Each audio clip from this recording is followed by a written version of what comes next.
Hello दोस्तों, नमस्कार। आप सभी लोगों का बहुत बहुत स्वागत है हमारे यूट्यूब चैनल ईस्ट विद्युषण पर। जैसा कि बीएड के लिए सुप्रीम कोर्ट का जो आर्डर आया है उसके लिए सभी लोग परेशान होंगे, तो उस पर हम बात नहीं करते हैं। लगातार जो आप लोगों को वीडियो मिल रहा है, अपनी तैयारी में लगे रहें। सरकार की क्या नीतियाँ रहती हैं हर बार आप लोगों ने देखा होगा, कभी सम्मिलित करते हैं, कभी बाहर करते हैं। तो चलिए वीडियो को शुरुआत करते हैं, हम उस पर नहीं जाते हैं। वो चीज़ें सब अलग मैटर करती हैं, कब क्या होगा, सरकार की क्या नीतियाँ होती हैं। भारत के किस राज्य में वन्यजीव अभ्यारण्य सबसे अधिक संख्या में है? तो यहाँ आपका राइट आंसर हो जाएगा महाराष्ट्र, क्योंकि वन्यजीव अभ्यारण्य के अनुसार महाराष्ट्र में 49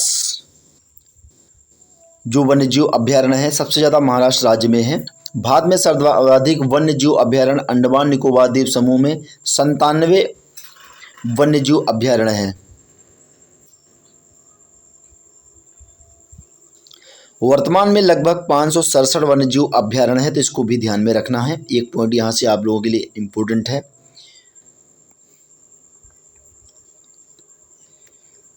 रणथंभौर राष्ट्रीय उद्यान ये जयपुर के नज़दीक है। ऑप्शन नंबर ए आपका राइट आंसर हो जाएगा। रणथंभौर राष्ट्रीय उद्यान राजस्थान के सवाई माधोपुर जिले में स्थित है, जो कि जयपुर के नज़दीक है। राजस्थान के राष्ट्रीय उद्यानों में केवलादेव राष्ट्रीय उद्यान प्रमुख राष्ट्रीय उद्यान है, तो केवलादेव भी आपके एग्जाम के लिए इम्पोर्टेंट है। यहाँ से एक प्रश्न बन सकता है। बात करते हैं अगले प्रश्न की। कौन सा वैश्विक सम्मेलन ग्रीन हाउस गैस उत्सर्जनों में कमी के लिए आयोजित वैश्विक समझौते की दिशा में पहला कदम था? तो क्योटो 1997 ग्रीन हाउस गैस उत्सर्जनों में कमी के लिए आयोजित वैश्विक समझौते की दिशा में पहला कदम क्योटो सम्मेलन था। क्योटो सम्मेलन दिसंबर 1997 में जापान के क्योटो शहर में आयोजित हुआ था। देखिए, बीएड बना बीटीसी के लिए काफ़ी वीडियोज आपको देखने को मिली होंगी, इसलिए हम इस पे कोई भी चर्चा नहीं करेंगे। बस ये आपसे कहना चाहेंगे कि आप जो है कोई तैयारी ख़राब नहीं जाती है तो आप लगे रहें। चीज़ें बदलती रहती हैं, उनके साथ आपको अनुकूलित होना है। ज़्यादा आप जो है प्रेशर में आपको नहीं रहना है, बस उसी लय में लगातार अपने हर एक उन चीज़ों पे ध्यान देना है जैसा कि आप देते चले आ रहे हैं। निम्नलिखित में से किस क्षेत्र में ओजोन परत पाई जाती है? तो समताप मंडल आपका राइट आंसर हो जाएगा। ओजोन परत पृथ्वी के समताप मंडल यानी कि स्ट्रेटोस्फीयर भी आपको लिखा मिल सकता है। इसके निचले भाग में पृथ्वी की सतह के ऊपर लगभग 10 किलोमीटर से 50 किलोमीटर की ऊंचाई तक पाई जाती है, तो ऊंचाई भी आपको ध्यान में रखना है। या सूर्य की अल्ट्रावायलेट किरणों से जो पृथ्वी तक आने से उसको रोकती है। 16 सितंबर को संपूर्ण विश्व में ओजोन परत के संरक्षण के लिए अंतर्राष्ट्रीय ओजोन दिवस मनाया जाता है, तो यहाँ से एक पॉइंट ये भी इम्पोर्टेंट है। वर्ष 2022 वर्ल्ड ओजोन दिवस की थीम है पृथ्वी पर जीवन की रक्षा करने वाला वैश्विक सहयोग।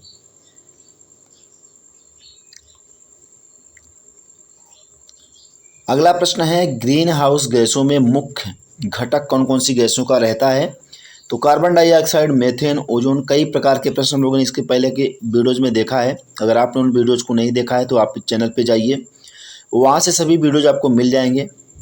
आपने देखा होगा कि वही प्रश्न बीपीएससी बार बार दोहराता है, जैसा कि यहाँ आप देख पा रहे होंगे 2011 में, 18 में, 20 में, और इसके पहले की जो वीडियो अपलोड है उसमें भी आपको ये प्रश्न 2-3 बार रिपीट हुआ देखने को मिलेगा।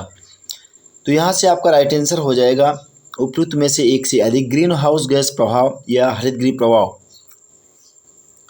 एक ऐसी प्रक्रिया है जिसके द्वारा किसी ग्रह के वातावरण में मौजूद कुछ गैसें वातावरण के तापमान को बढ़ा देती हैं। इन ग्रीन हाउस गैसों में कार्बन डाइऑक्साइड, जलवाष्प, मीथेन, नाइट्रस ऑक्साइड, ओजोन इत्यादि गैस शामिल होते हैं। ग्रीन हाउस प्रभाव के मुख्य घटक गैस कार्बन डाइऑक्साइड है। प्रमुख हरितगृह gas CO2, methane, nitrogen oxide, ozone है। एक प्रश्न ये भी बन सकता है आपके एग्जाम में। तो विश्व में सर्वाधिक CO2 उत्सर्जन वाला देश आपसे पूछा जा सकता है। चीन, अमेरिका और भारत हैं। तो सर्वाधिक विश्व में CO2 उत्सर्जन करता देश आपके एग्जाम में बन सकता है, तो एक इम्पोर्टेंट पॉइंट यहाँ से आपको ध्यान में रखना है। शैवाल और कवक के मिलने से लाइकेन बनता है, जिसे कहते हैं म्यूचुअलिज्म कहते हैं। कवकों की कुछ प्रजातियां नील हरी शैवाल के साथ स्थायी अंतर संबंध बनाती हैं, जिसे सहजीविता म्यूचुअलिज्म कहते हैं। ऐसे सहजीवी जीवों को लाइकेन कहा जाता है। इसको सहजीविता कहते हैं, अंग्रेजी में म्यूचुअलिज्म कहते हैं। ऐसे सहजीवों या जीवों को लाइकेन कहा जाता है।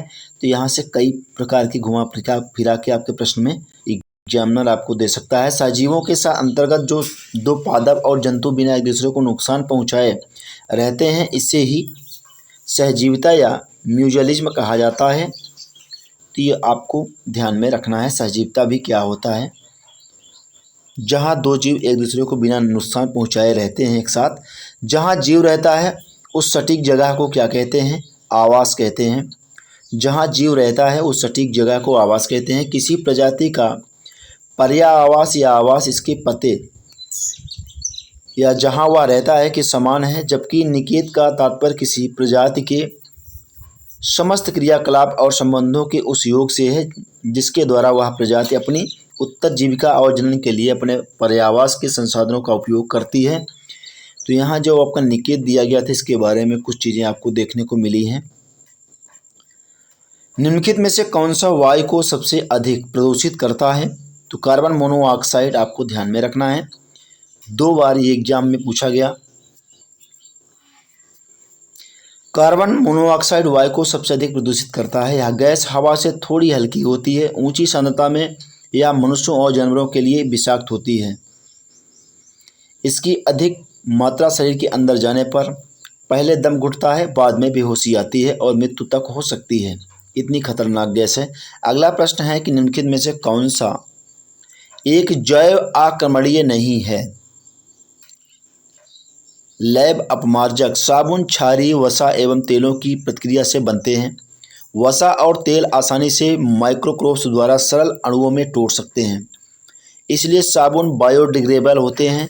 डिटर्जेंट सिंथेटिक यौगिक होते हैं या फिर साधारणतः लंबी श्रृंखला वाले कार्बोक्सिलिक एसिड के अमोनिया या सल्फेट लवण होते हैं। इन सिंथेटिक यौगिक को माइक्रोब सरल अणुओं में नहीं तोड़ पाते, इसलिए डिटर्जेंट नॉन बायोडिग्रेडेबल होते हैं। पौधों की पत्तियां, घरेलू मलमूत्र व साबुन बायोडिग्रेडेबल होते हैं। तो यहाँ से कई चीज़ें स्पष्ट होती हैं जो आपको ध्यान में रखना है। बात करेंगे अगले प्रश्न की। उससे पहले कि जितने भी अभ्यर्थी इस वीडियो को देख रहे हैं, देखने वाले की संख्या ज़्यादा होती है लेकिन लाइक करने वालों की संख्या बहुत ही कम रहती है। तो कृपया आपसे अनुरोध है कि आप जितने भी अभ्यर्थी इस वीडियो को देख रहे हैं, लाइक कर दिया करें। अगर कोई समस्या या सुझाव है तो कमेंट बॉक्स आप लोगों के लिए दिया गया है, उसका पूर्ण उपयोग कर सकते हैं। कमेंट बॉक्स में आप अपनी राय कमेंट करें, उसका पूर्ण समाधान आपका दिया जाएगा। ओजोन परत के रिक्तीकरण के कारण कौन सी किरणें पृथ्वी से टकराती हैं? पराबैंगनी किरणें। इसको हमने कई बार पढ़ा है।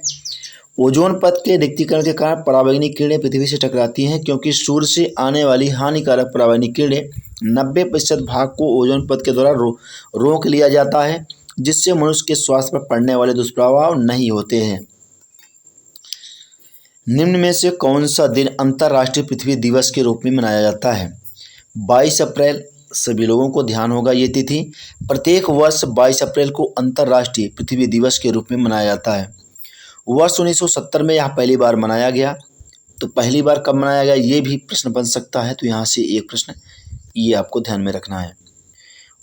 तिथि 1970।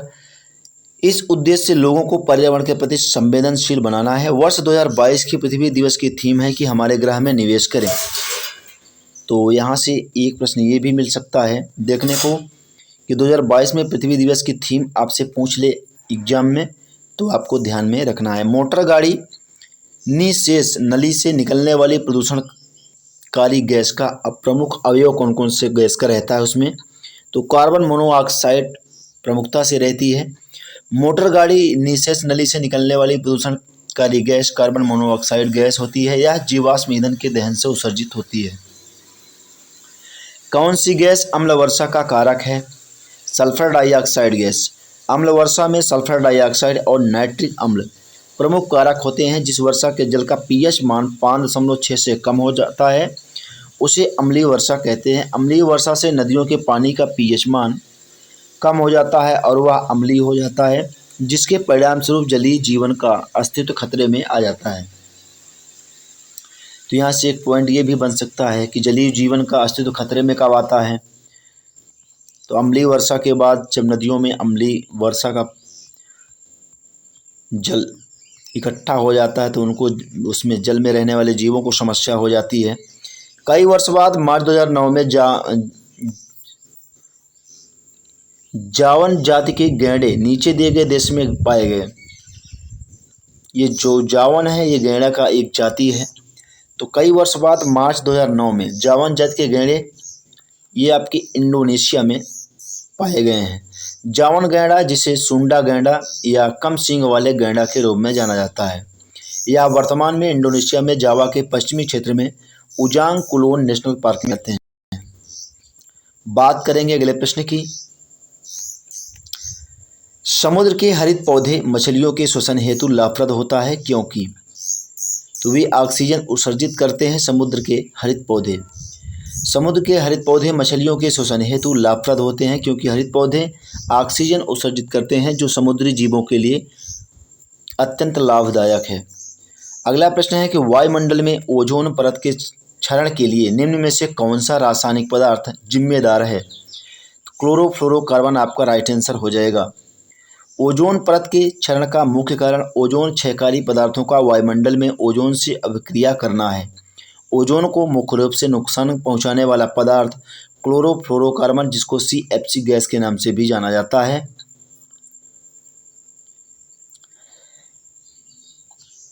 एवं हाइलोजेंस, इसके अतिरिक्त कार्बन टेट्राक्लोराइड, मिथाइल क्लोरोफॉर्म, ये तमाम वो गैसें हैं जो ओजोन परत को नुकसान पहुंचाती हैं। ओजोन परत के क्षरण से त्वचा कैंसर, नेत्र रोग आदि वृद्धि में होगी। तो यानी कि हम कह सकते हैं कि अगर ओजोन क्षरण होगा तो त्वचा कैंसर की संभावना अधिक बढ़ जाएगी, या नेत्र रोग, तो ये तमाम जो रोग हैं उनकी संभावना अधिक बढ़ जाएगी। अगला प्रश्न है कि निम्नलिखित में से भारत के किस राज्य में नामदफा नेशनल पार्क स्थित है। अरुणाचल प्रदेश में। नामदफा नेशनल पार्क अरुणाचल प्रदेश में स्थित है। इसका क्षेत्रफल 1985 वर्ग किलोमीटर है। नामदफा नेशनल पार्क को 1972 में वन्य जीव अभयारण्य के रूप में स्थापित किया गया था।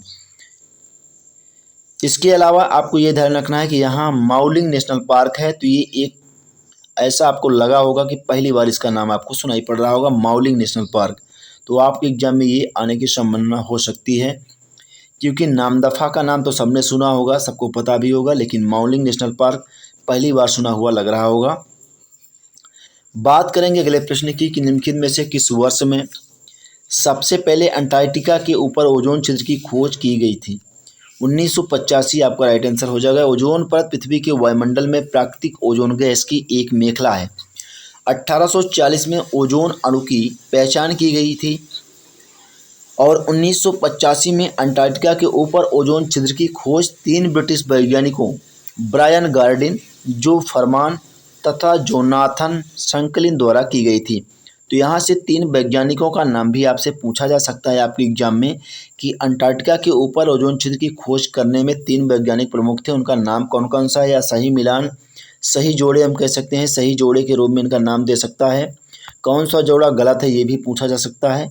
तो आप जैसा कि देख पा रहे होंगे एग्जाम में कि हर एक प्रश्न को कई तरीके के पूछने की संभावनाएं होती हैं, तो उनसे आपको पूरी तरह से मैच्योर परिपूर्ण होना है, अच्छे तरीके से आपको प्रिपेयर रहना है। सर्वाधिक वनाच्छादित राज्य कई बार हम लोगों ने पढ़ा है मिजोरम, आपका राइट आंसर हो जाएगा। वन सर्वेक्षण 2021 के अनुसार प्रतिशत के आधार पर, तो यहाँ प्रतिशत के आधार पर बात की गई है वनाच्छादन पर। इसके पहले कि हम लोगों ने प्रश्न में देखा था मध्य प्रदेश में सबसे अधिक वन, तो ये आपको ध्यान में रखना है। ऐसे प्रश्न आपको कन्फ्यूजन क्रिएट कर सकते हैं, तो आपको ध्यान में रखना है कि प्रतिशत के आधार पर वनाच्छादित राज्य आपका मिजोरम है। इसके बाद आपका अरुणाचल प्रदेश, मेघालय, जबकि सर्वाधिक वनाच्छादित क्षेत्रफल के आधार पर मध्य प्रदेश राज्य है कि यहाँ पे आपको दिया भी गया है। जैसा कि स्क्रीन पे आप देख पा रहे होंगे, इन दोनों में आपको फर्क रखना है और ये प्रश्न आपके एग्जाम में आएगा। अब कौन सा आपके एग्जाम में पूछा जाए, अरुणाचल प्रदेश, असम, मिजोरम, मध्य प्रदेश।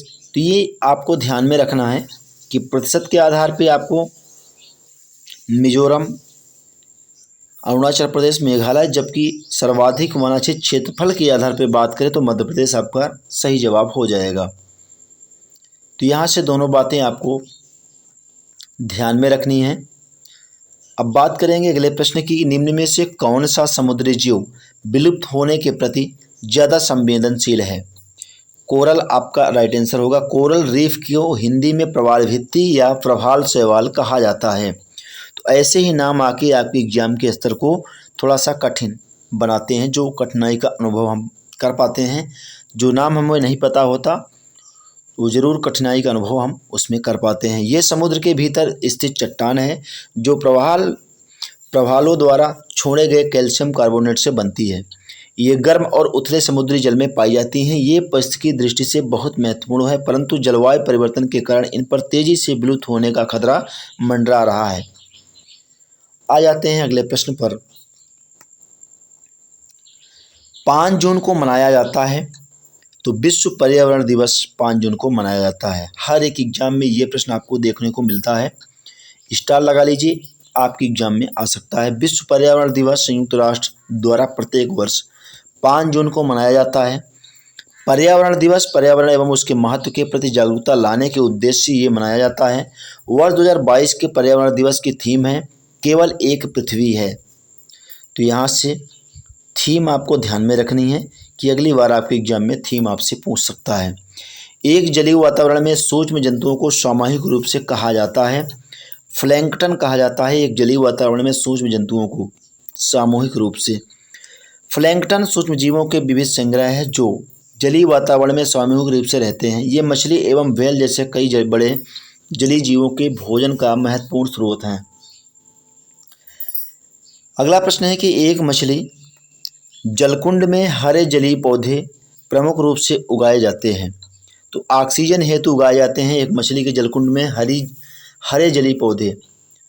मान लीजिए कोई मछली का कुंड है या जिसमें मछली है उसमें हरे पौधे उगाया जाता है, तो मछली के ऑक्सीजन के लिए उगाया जाता है।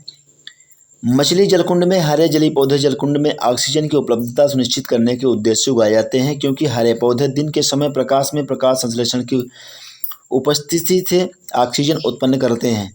निम्न में से कौन सा जैविक रूप से अपघटनीय नहीं है? एल्युमिनियम फॉयल आपका राइट आंसर होगा कि जैव रूप से अपघटनीय नहीं है। वे पदार्थ जो जैविक प्रक्रमों से अपघटित हो जाते हैं जैव निम्नीकरण पदार्थ कहलाते हैं, जैसे कि पशुओं के अपशिष्ट, पेड़ पौधों के अंश, कागज, जैविक खाद आदि। जबकि जैविक प्रक्रमों के अपघटित नहीं होने वाले पदार्थ जैसे कि निम्नीकरण कहलाते हैं मानव निर्मित प्लास्टिक, एल्युमिनियम फॉयल, जो कि अपघटित नहीं होने वाले पदार्थ हैं, ये आपके एक जैविक रूप से अपघटनीय पदार्थ नहीं हैं। तो यहाँ से आपका option number D right answer चला जाएगा। प्लास्टिक भी होता ऑप्शन में, या आप लिख करके तो भी आपका सही जवाब होता। बात करेंगे अगले प्रश्न की। उससे पहले कि जितने भी विद्यार्थी इस वीडियो को देख रहे हैं वीडियो को लाइक कर दीजिए। अगर चैनल पे नए हैं चैनल को सब्सक्राइब कर लें। अगर वीडियो आपको हेल्पफुल लग रही हो तो ये दोनों बातों आपको ध्यान में रखते हुए फटाफट से आपको वीडियो को शेयर कर देना है। निम्न में से कौन सा वाहन प्रदूषण का भाग नहीं है? हाइड्रोजन प्रदूषण उत्पन्न नहीं करता है, तो वाहन प्रदूषण का ये भाग नहीं है। यहाँ से सीधा आपका राइट आंसर हो जाएगा। कार्बन मोनोऑक्साइड, कार्बन डाइऑक्साइड या सल्फर डाइऑक्साइड, नाइट्रस ऑक्साइड, ये सभी सीसा वाहन प्रदूषण के भाग हैं। ये वाहनों में ईंधनों के दहन से निकलने वाले धुएं में मौजूद रहते हैं। हाइड्रोजन की बात करें तो ये आपकी एक हरित गैस है, इससे प्रदूषण नहीं होता है। भारत में किस राज्य में साइलेंट वैली अवस्थित है? तो साइलेंट वैली केरल में अवस्थित है। ये बार बार पूछे जाने वाला प्रश्न है। साइलेंट वैली केरल के पलक्कड़ जिले में स्थित एक राष्ट्रीय उद्यान है। इसकी स्थापना 26 दिसंबर 1980 में की गई थी। इसे 1984 में राष्ट्रीय उद्यान का दर्जा दिया गया था। हाथी, बाघ, सांभर, चीता, जंगली सुअर यहाँ पाए जाने वाले प्रमुख जानवर हैं।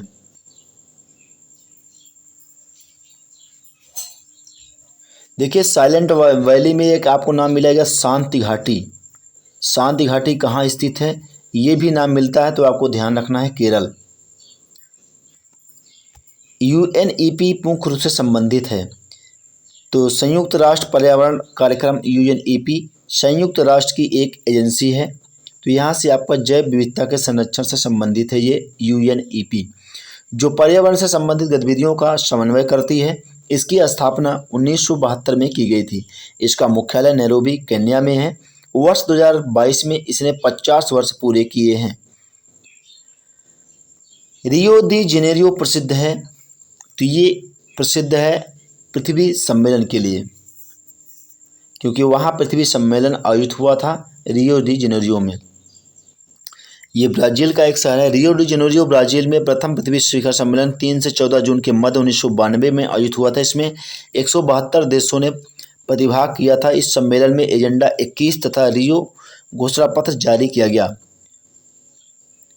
मेथियोनिन होता है, मेथियोनिन कीटनाशक होता है। मेथियोनिन एक कीटनाशक होता है। यह C5H11NO2S एक प्रकार का अमीनो एसिड है। तो इसका सूत्र आपको ध्यान में रखना है, आपके एग्जाम में आ सकता है। मेथियोनिन का सूत्र क्या होता है, तो यहाँ से आपका एक प्रश्न बन सकता है। जिसका प्रयोग पशु आहार के रूप में किया जाता है। इसका प्रयोग अविषालु कीटनाशक के रूप में बड़े कैटरपिलर बचाव के लिए किया जाता है, जो कि नारंगी फसलों के लिए गंभीर समस्याएं उत्पन्न करते हैं।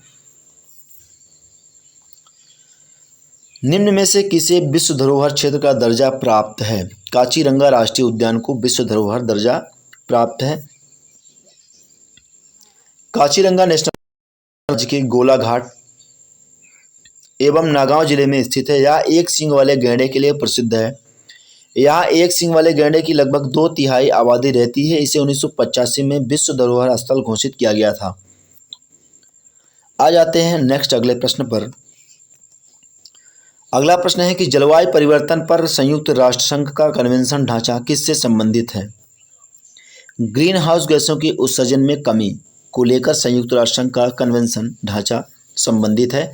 जलवायु परिवर्तन पर संयुक्त राष्ट्र संघ का कन्वेंशन ढांचा ग्रीन हाउस गैसों के उत्सर्जन में कमी से संबंधित है।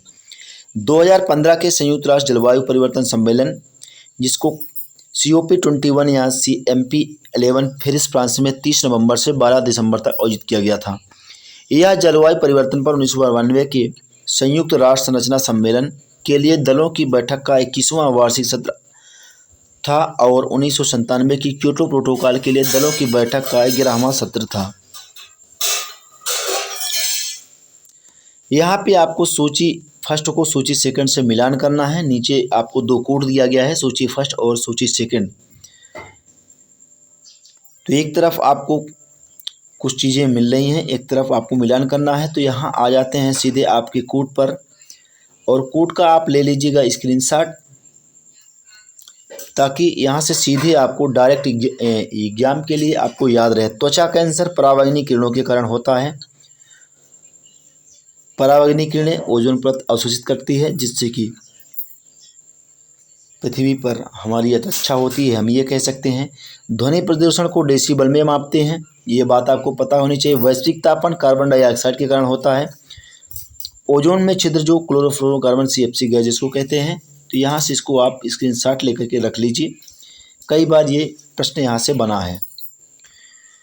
निम्नलिखित में से किसकी मात्रा अम्ल वर्षा में सबसे अधिक होती है। H2SO4,